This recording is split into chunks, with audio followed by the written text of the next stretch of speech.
Hello, everybody, and welcome to the podcast. This time, on this episode, we're talking to Myra Finkelstein. She is a wildlife toxicologist in California, and she's studying the effects of lead-based ammunition on condors in the state. And what this does is this applies to all hunting throughout North America because lead-based paint is still used quite frequently by many hunters. I didn't know this. This actually came to me from another podcast that I usually listen to. She was on there, and I found this topic very interesting because it's something I never thought about before, and it's something I really want to understand more and more. And I did find that after speaking to her, I really wanted to study this and get a better understanding of why any of this ammunition is still in use. From some of the stuff that I already read, it has a lot to do with cost.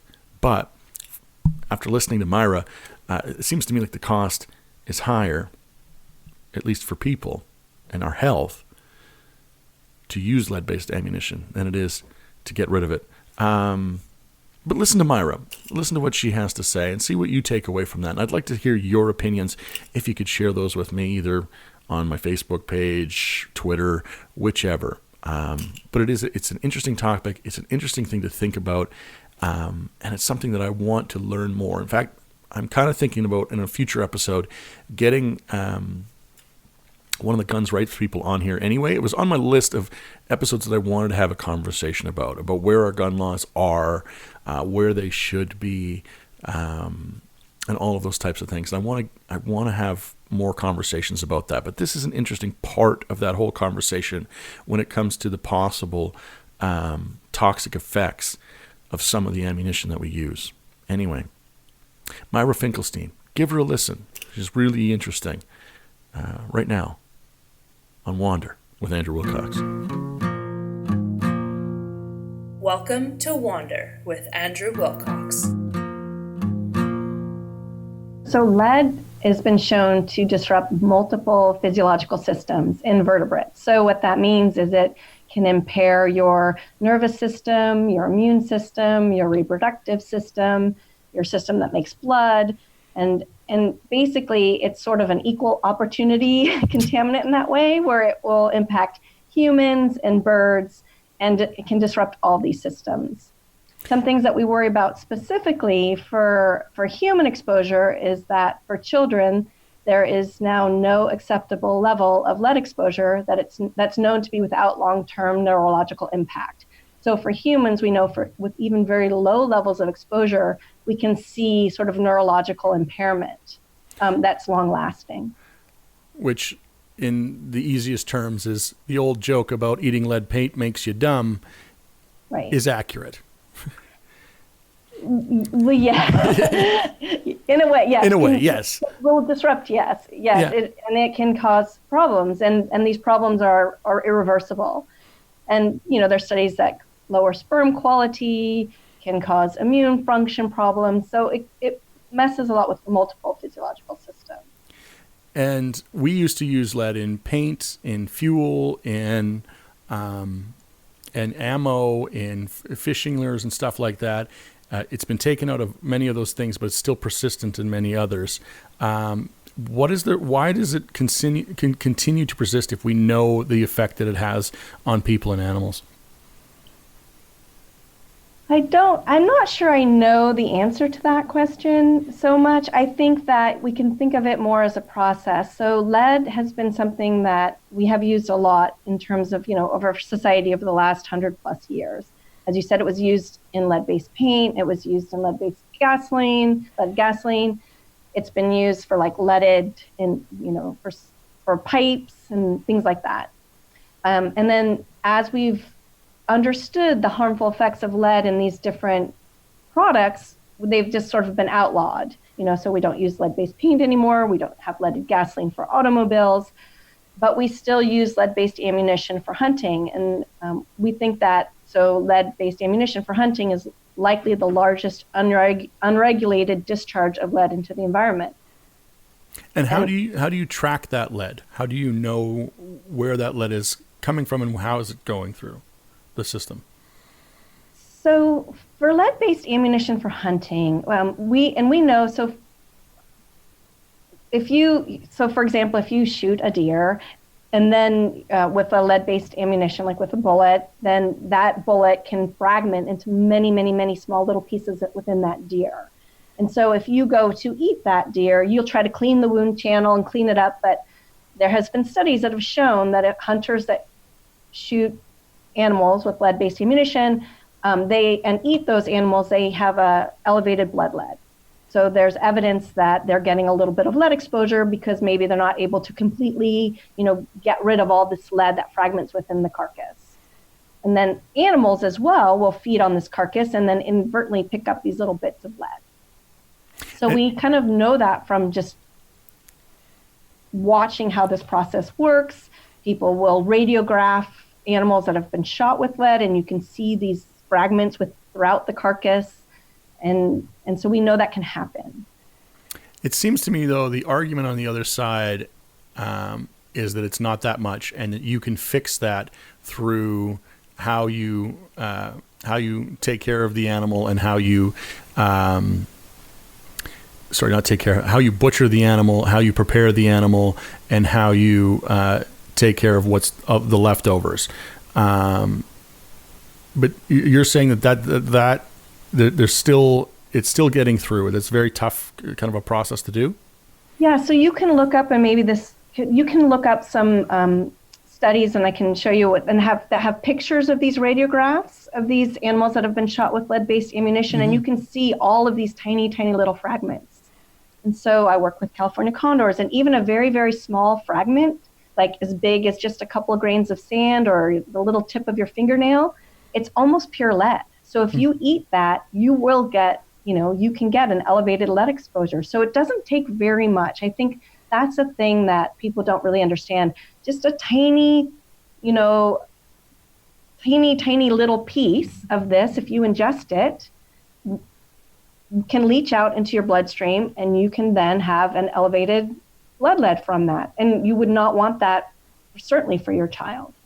Go ahead. Oh, sorry. And that's one thing that I find funny about what seems to be the pushback by gun rights owners is one of the things that I like hunting. I respect hunting. I grew up in a hunting family. One of the great things about hunting is that you can get the most organic meat, and hopefully the animal had a very natural life. But you get the most organic meat. But then when you are presented with this research and you're told, you're basically poisoning this incredibly organic meat by doing this, it seems to be like, no, that's not a big deal. But it is. Correct? But, yeah, I mean, it doesn't make sense to me. Why would you do that when you can use an alternative that doesn't have the same fragmentation, because it's not as soft, so it doesn't fragment so as much as the lead, and B, isn't as toxic as lead if you do inadvertently ingest a small little bit. So it doesn't make sense to me why you wouldn't choose that for your health and for your family's health, but then also for any other scavenger. And it's true that if you prep the carcass well, and you really do a good job cleaning out the wound channel, you can reduce the amount of exposure. But again, I think you'd be hard pressed to eliminate your potential exposure. And then what if you aren't able to, recover the carcass or haul everything out? Then you leave some of these highly contaminated food items in the wild for other scavenging species to eat. And we know they eat them, and we know they die of lead. So it's a proven pathway of exposure. And it seems to me like a funny sort of like, it seems to me like one of those situations where people go, well, I don't have to worry about that because I know how to clean my animal. I know how to recover my animal. I know how to do these things. It's the same as, but why would you want to take that risk when the solution is so simple? Yeah, and I would argue that they should look at some of these radiographs of these animals that have been shot with lead and say, are you really sure you can clean them out? Or maybe, and maybe radiograph some of the meat that they then think that they've cleaned out to see if there's anything in it. Because I know that there's certain food banks that have refused now to accept meat that's been hunted with lead-based ammunition, because they're worried about passing that contaminant risk on. I think that it's not worth the risk, really. I would, and I've seen those radiograph photos. So definitely, and that's something that I'm going to include when I pass this episode out to people is links to those radiographs, because I think that is something very important for people to see. Because the reason I wanted to speak with you so much is there seems to be a renewed debate in our country up here in Canada about a complete ban on lead-based ammunition, and I'm seeing the stories and I'm seeing the pushback from gun rights advocates who are saying that it is a cheap and easy way and that you can easily fix the problem by proper cleaning and proper butchering, and it's really not that much, but we know that any is too much, right? Yeah, and I think it's also almost pure lead. Mm-hmm. So again, even a very small amount, just picture, I just want to say like a couple grains of sand, that will have enough lead in it to potentially poison your kid. Why would you do that? Yeah, why would you? I don't understand why you would take that risk when there's non-lead alternatives out there. I think that this isn't a debate about whether or not you should hunt. There's a lot, there's non-lead alternatives that are available. They are becoming more readily available. My understanding is that the price points are coming down, and that we still drive cars even though we don't put leaded gas in our car, because we've realized that was a human health problem. Risk to everybody. I think it does seem to be a component of gun rights advocates, and this is kind of steering a little bit away from what we are talking about, but there seems to be a component of gun right activists to me that see any change in how they can shoot and use guns as a restriction on their freedoms. Yeah, I don't understand that.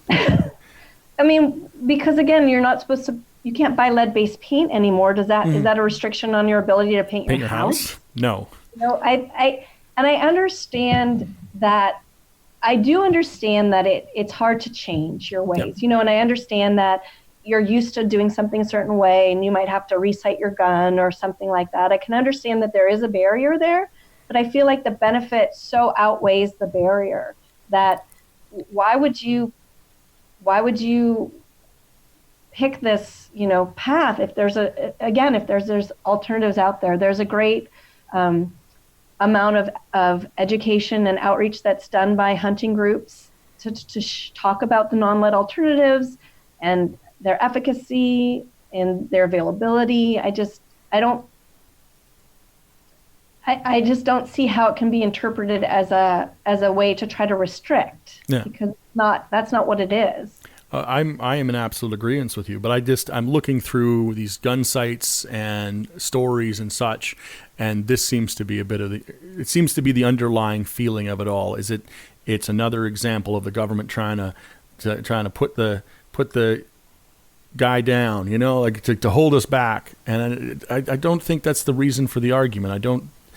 I think it to me makes no sense, because if the whole point to me for hunting is to get meat that is organic for your family, to provide for your family, but if that meat that you're providing for your family has a potential at all of poisoning your children, you're completely going against what you're trying to accomplish. Yeah, and I think, traditionally hunters have been, the biggest conservationists that we've had in our society.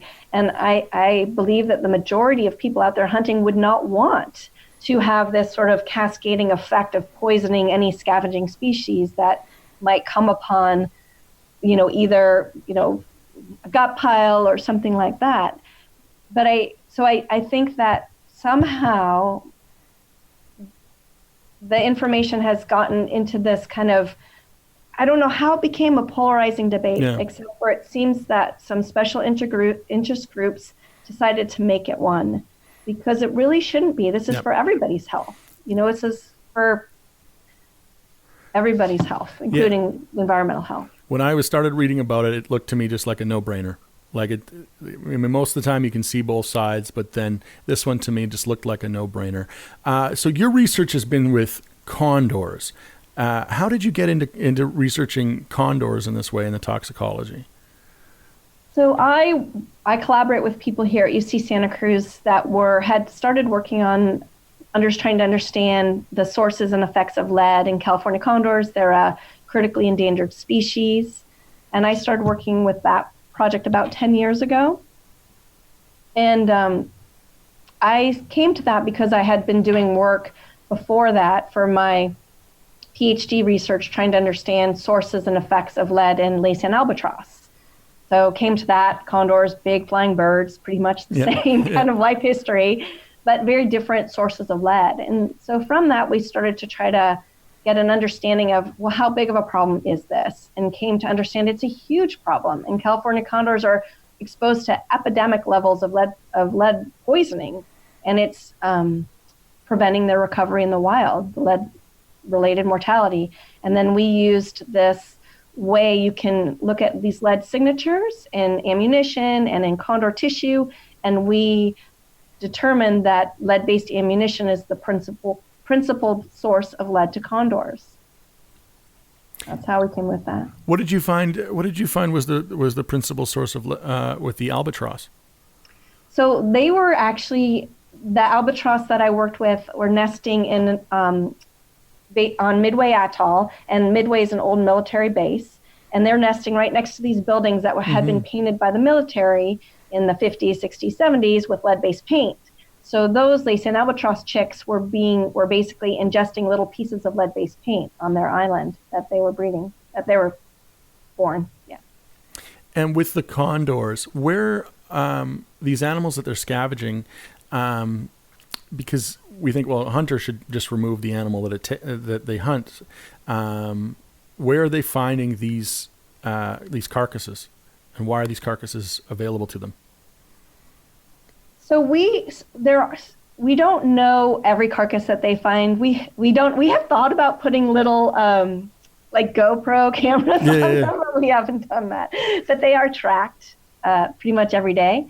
So they feed on pig carcasses. They feed on gut piles. They feed on coyotes that have been shot or ground squirrels. They're not super picky. They're pretty efficient scavengers, so they'll feed on lots of different species.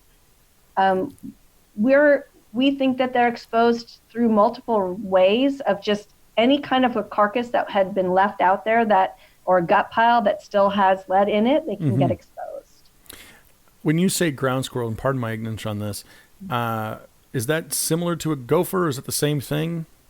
It's not exactly the same thing, but it's similar-ish, yes. Yeah, because I used to hunt gophers as a kid. So that's another form of those lead-based bullets. Like when people think it's not just straight up hunting, but that's another thing that can happen is gopher hunting and ground squirrel hunting in order to mitigate the ground squirrel population can also cause this type of poisoning. And those carcasses often get left out on the farm, or back in the day, they used to get their tails cut off, and then the bodies were left almost anywhere. And even if you can think of any kind of like a little food package, if it was shot with lead-based ammunition, can move its way up into a scavenger.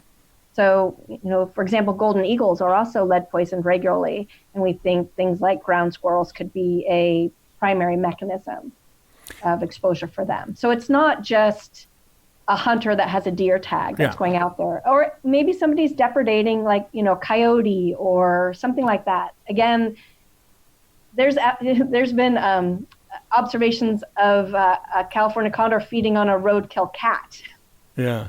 So they're not very picky about what they'll eat. Do you see any of this come into the wildlife or life within cities, such as like we have a large crow population up here in Fort McMurray? Do you see that coming into do you see research on it coming into like seagull populations and those types of birds as well? I haven't, I'm not aware of seagulls, but again, I think it's possible. It could be just that it hasn't been documented. So for animals that have been documented to have lead poisoning are ones that can come into rehabilitation centers or, wildlife care centers. So red-tailed hawks, golden eagles, bald eagles. There's different kinds of, any kind of scavenging animal you would think of. I think that this is a very fixable issue that we have. That on a global scale, lead-based ammunition is a really big problem, and it kills numerous different scavenging species. So being able to switch to a non-lead alternative is just such a good thing to do and can help protect your family and your environment. I mean, we talk a lot about this and how it can affect us as people, but I mean, we are, in facto in charge of wildlife and managing it properly. And I think if we're causing this type of stuff to go and happen, even just in the animals, that we should be in charge of taking care of them. Yeah, I think there's a lot of things. I'm a wildlife toxicologist, so there's lots of problems that are out there in terms of, different contaminants that wild species face and numerous different contaminants. But this one issue I feel like is very fixable, and there are really good alternatives that are readily available out there. So in my mind, it doesn't make a lot of logical sense as to why not switch over. And I can understand that for some people, they might be able to find it might be a little bit more expensive, but I've also been told that the price difference between non-lead and lead ammunition is becoming less, so it's not that much more expensive. Do you know anything about, have you been involved in any sort of lobbying towards the government or bigger businesses that carry lead-based ammunition in order to stop them from carrying it? No, and because I'm with my work, I don't lobby directly or anything. I provide information to help inform policymakers or legislators with what we have found in our research. And so along that route, I testified before the California Senate when California was thinking about passing non-lead legislation in California to ban the use of lead for hunting. But I don't directly lobby or anything like that. And how did that turn out? What are the laws currently in California when it comes to lead-based ammunition? So in July of this year, AB 711, which is to ban lead-based ammunition for hunting in California, will be fully implemented. So California will be the first state in the country to have this restriction. Wow.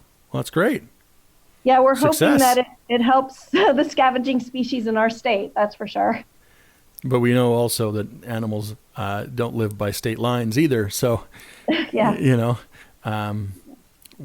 That I think, but I mean, California has, it seems, been a place that a lot of great starts happen when it comes to changes in laws, so hopefully that means that we'll see more states make a change. And I'm hoping here in Canada, we make the same change. From the sounds of it, it's something that we really need to get done. And it really doesn't affect a whole lot of people in a massive, massive way. But the change will be a huge positive. Is there any other toxicology contaminants that you study regularly that people should be aware of, that people should be interested in learning more of? Well, I study other kinds of contaminants that, unlike lead, we call them they're fat-loving, and so they will biomagnify up food webs. So if you eat animals that are like high on the food chain, typically like a large, marine fish, such as a swordfish or something like that, you can get high concentrations of methylmercury or these other kinds of organic contaminants, such as polychlorinated biphenyls or DDE, which is the main breakdown product of this pesticide DDT. So these types of contaminants are a little bit of a different character than lead, and because lead doesn't biomagnify up the food web, but these contaminants do. Mm-hmm. So I do a little bit of work trying to understand these levels and these kind of high trophic level species, the marine species particularly. And DDT was one that was a bigger deal many years ago that a lot of places have banned. I know we have a ban on DDT. I know that there was a gopher poison that used to get used quite a bit that is no longer in use because of its effects on the food chain. Is there anything that is currently that we're currently in a fight to remove from our food chain? Well, there's also the plastics, the microplastic, which doesn't necessarily, we're still trying to understand it. We know that these microplastics do move through the food web. They don't kind of, just in terms of these microplastics, so that if you eat animals, they've eaten them, you can get exposed to them as well. So there is sort of trying to get a new understanding of what are these little microplastic compounds or microfiber plastic compounds doing to you, and how much of a problem could that be? Well, and but I think for people that are eating, let's say if you eat tuna on a regular basis, you need to be very careful about how much you're eating in terms of your exposure to these types of contaminants such as methylmercury. Mercury and plastics. Plastics seems like that would be a very big beast to tame. Yeah. It doesn't seem like it has a solution to it like the lead in ammunition does. That's super easy to implement in our average society. Or like DDE, as you said, which is the breakdown product of DDT. That's been outlawed in a lot of countries, but it's still, you can find incredibly high levels in our top marine predators. Wow. So that's still out there. And how do we deal with that? So for me, I think switching to non-lead alternative ammunition is such an easy thing to do. Yeah. Compared to some of these other problems that we kind of have at a kind of a global scale. Yeah, the microplastic one, that is one that I became aware of more a couple of years ago, when the plastic island in the middle of the Pacific and just the amount of that. But it's really hard to see how, without very drastic changes to a lot of people's lifestyles, how we can stop that, let alone limit it even a bit. Although using reusable containers is probably, stop number one for most people. I think it's a challenge, and I think it's a challenge. Certainly, our generation and the next generation are going to have to figure out how to deal with. When I teach my classes, I usually tell the students out there, I'm like, you guys, need to help work on this. But as a teacher, as an instructor, I would think you would find that the students would be pretty receptive to that. Yeah, some of them seem like ready for the challenge. Yeah, I think. So once again, Myra, thank you very much for your time. I do have a last part of this that I like to do when I finish up a conversation, which is called read, watch, and listen. It's something you would recommend people read, something that you recommend people would watch, and something that you recommend people would listen to. So let's start with read. So I would recommend an opinion piece in the New York Times called Get the Lead Out of Bullets. It was published November 1st, 2018 by Jim Minnick, if I'm pronouncing his name right, Minick. He's a longtime hunter, and I just think he wrote a really wonderful opinion piece about this very issue that we're talking about. Nice. And watch. I've been watching Rachel Maddow lately, and I don't know. I have to say, she sort of helps me to filter all of the chaos that's coming through, at least in our political climate. Oh, absolutely. What do you have for listen? So the thing that popped into my head is I think everyone should listen to, if you type in Laysan or black-footed albatross dance or mating dance, you can hear their kind of call, and it's super cool. And so it might be a little watched thing too, because you could watch it on YouTube, but certainly to hear that. And when I spent time on Midway and waking up to hearing the Laysan albatross basically singing and calling to each other in their kind of mating dances, it's truly just, I don't know, inspiring and fun, and everyone should hear that. Thank you, Myra. Thank you very much for taking the time to speak with me today and giving me and hopefully everybody else a better understanding of the issue that is lead-based ammunition and the effect that it's having on wildlife and indirectly on people. So thank you very much for joining me today. Thank you, Andrew. I really enjoyed it. It was nice talking to you.